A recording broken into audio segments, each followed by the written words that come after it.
Olá pessoal, sejam muito bem-vindos ao canal História com a Nil, e eu sou a Nil, mestranda pela UFJF e a sua professora de História. No vídeo de hoje, a gente vai entender a história do anticomunismo no Brasil. E nós vamos, num curto espaço de tempo, mandar embora o comunismo do Brasil. A retórica que hoje está na esfera pública, está nas redes sociais, no Twitter, não foi inventada hoje, já está presente no Brasil desde o início do século XX. E é isso que a gente vai entender aqui. Antes disso, eu peço para que você deixe o seu like, se inscreva no canal, ajude a gente a atingir a meta de 100 inscritos.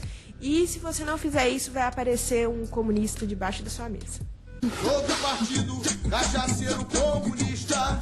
Brincadeiras à parte, vamos começar o vídeo de hoje. O anticomunismo, que é essa aversão visceral ao comunismo, ele é um fenômeno que vem sendo criado no Brasil desde o início do século XX. Já lá no comecinho desse século, a gente observa nos periódicos ligados à Igreja Católica, por exemplo, alguns exemplos desse anticomunismo. A própria ação integralista brasileira, liderada por Plínio Salgado, por exemplo, que é um movimento fascista que aconteceu aqui no Brasil, ele já tinha aí na sua retórica um anticomunismo muito forte.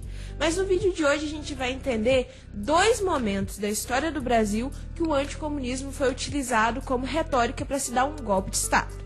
A primeira onda anticomunista, na década de 1930. De 1930 a 1960, a retórica anticomunista foi usada amplamente pela direita. E se tem uma coisa que uniu a direita no Brasil foi a retórica anticomunista, né? Essa versão visceral a esse comunismo, né? Que eles viam de determinada forma. O primeiro ponto que eu quero trabalhar com vocês é a data de 1935 a 37, ou seja, na década de 30, que é quando Vargas vai fazer um uso muito político dessa retórica anticomunista e vai utilizá-la para dar um golpe de Estado e instaurar o Estado Novo varguista, que é uma ditadura corporativista, que é de 37 a 45, né, o que a gente chama de Estado Novo varguista. E isso aconteceu em um contexto muito peculiar, assim. O que mais foi utilizado pelo Vargas como retórica foi a intentona comunista, que aconteceu em 1935 e que estava ligada aí à Ação Nacional Libertadora, que contava com a conhecida figura de Carlos Prestes. O Vargas, nesse momento, apesar de estar sofrendo aí com alguma crítica, até mesmo dentro do universo da direita, ele vai usar a intentona comunista como uma forma de se criar um inimigo maior para unir aí essas divergências. Então, se muito se criticava Vargas com a intentona comunista, com o medo do comunismo dominar o país, os políticos de centro-direita acabaram segurando um pouco a onda, né? Acabaram apoiando Vargas por conta de achar que existia um mal maior, que seria esse comunismo. E o que foi a intentona comunista? Foi uma tentativa de golpe de Estado por parte dos comunistas, né? Principalmente por conta pelo Luiz Carlos Prestes, liderados pela instituição ANL, e eles vão aí organizar determinados quartéis militares, né? Que são aí militares, nessa época sim existiam militares de esquerda ou ligados a esse universo comunista.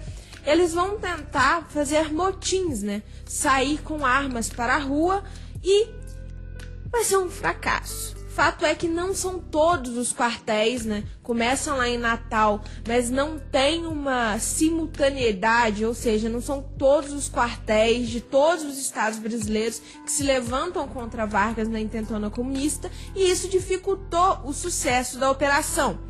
Essa operação foi utilizada como retórica pelo Vargas para aí legitimar este estado de sítio que ele vai emplacar, né? Legitimar esse estado de guerra.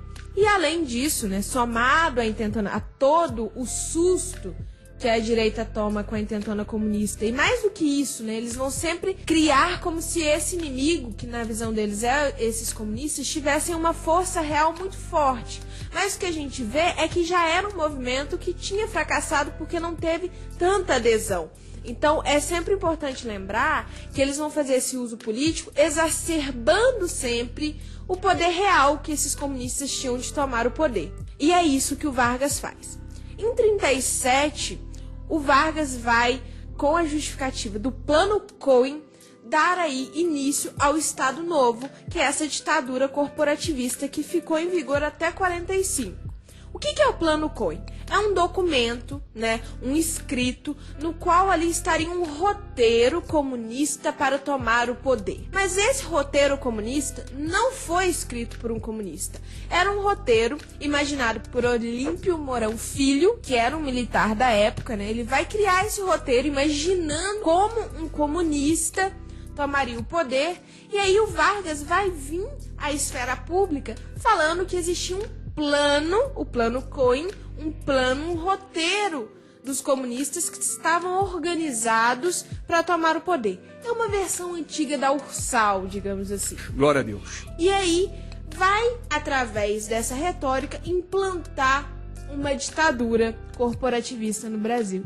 Então eles vão sempre criar um inimigo, é um ambiente muito polarizado, então se cria esse inimigo comunista, se imagina que ele tem um poder que ele de fato não tem.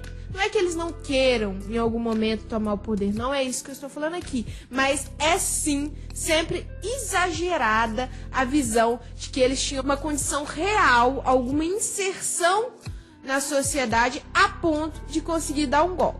Então, com esse ambiente polarizado, o golpe foi dado pelo Vargas, que aproveita aí para instaurar o Estado Novo.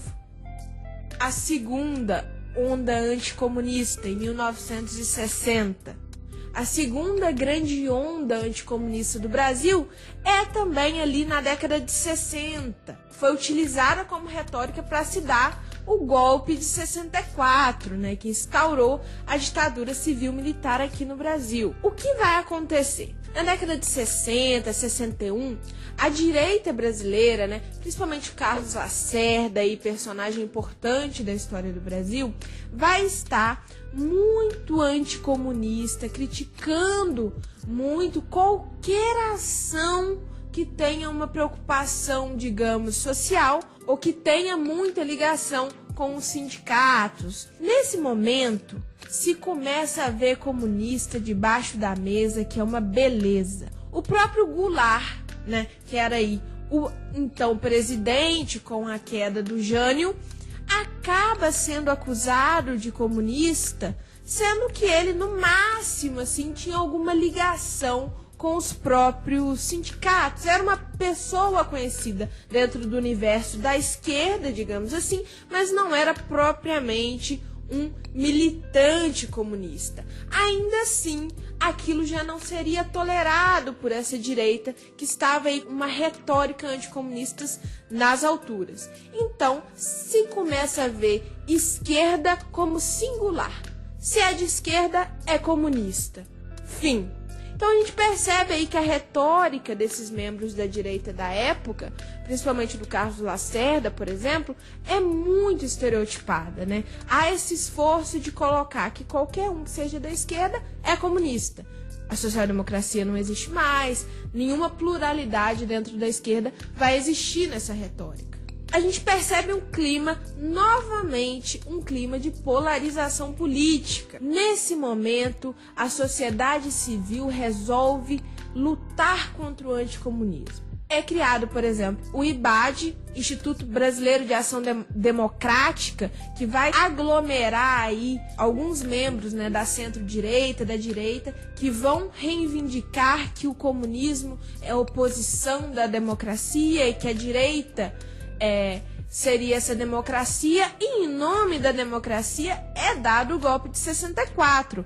Brasil não é para iniciantes, meus camaradas. A sociedade civil junto, digamos, com instituições como a Igreja Católica, que vai aí organizar a marcha por Deus e pela família, que ainda assim usa uma retórica comunista. Se começa a ver na esfera pública as pessoas gritando: isso aqui não vai virar Cuba, criando essa oposição entre nós e eles, e isso foi criando uma efervescência que o anticomunismo foi crescendo de forma muito significativa aí, foi se organizando, a direita foi se organizando para colocar em pauta o anticomunismo. O Goulart, que vai ser o presidente que vai receber o golpe de 64, ele era vice de Jânio Quadros, uma figura muito complexa no sentido de que ele tem, ao mesmo tempo, medidas completamente conservadoras, como proibir o biquíni, e ao mesmo tempo vai condecorar o Che Guevara. O Che Guevara vai estar vindo aqui no Brasil,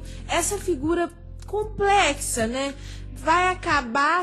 Vai ter que renunciar, Jânio Quadros não consegue aí governar, entra no seu lugar o seu vice, né, que é o Goulart, João Goulart, e é o Goulart que vai receber o golpe de 64. Aos primeiros sinais que o Goulart se aproxima de pautas mais sociais, né, de medidas públicas, né, de políticas públicas, mas à centro-esquerda, essa retórica anticomunista é levada ao máximo.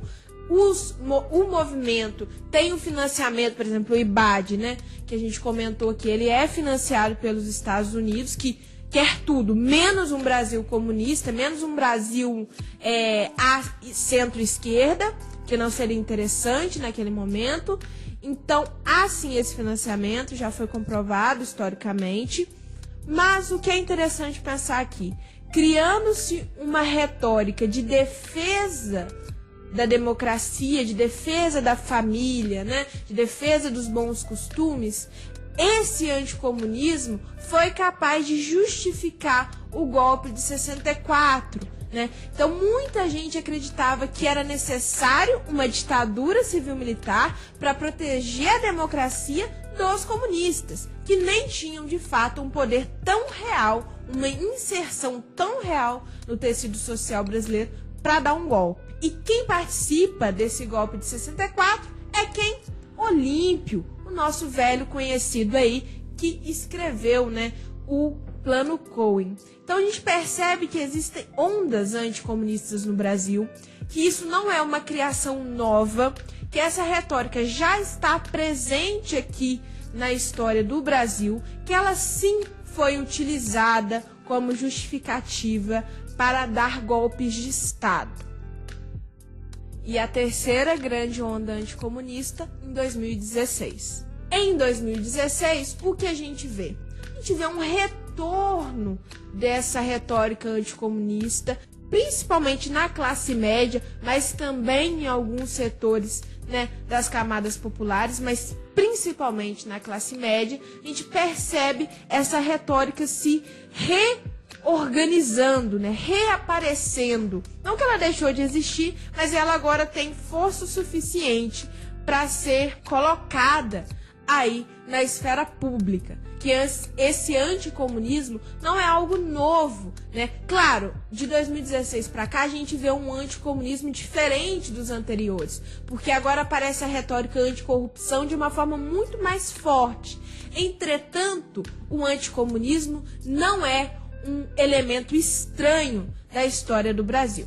O objetivo desse vídeo é trazer uma perspectiva histórica do desenvolvimento do anticomunismo aqui no Brasil. Eu quero que vocês entendam que o anticomunismo está presente na história do Brasil e que ele foi utilizado para se dar golpes de Estado.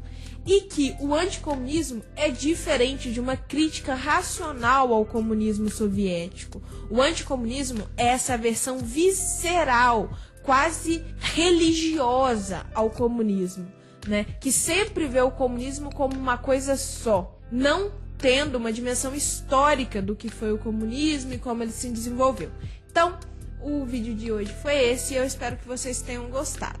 Deixe seu like, compartilhe este vídeo e se inscreva no canal. Senão, algum integralista ou algum comunista pode aparecer debaixo da sua mesa.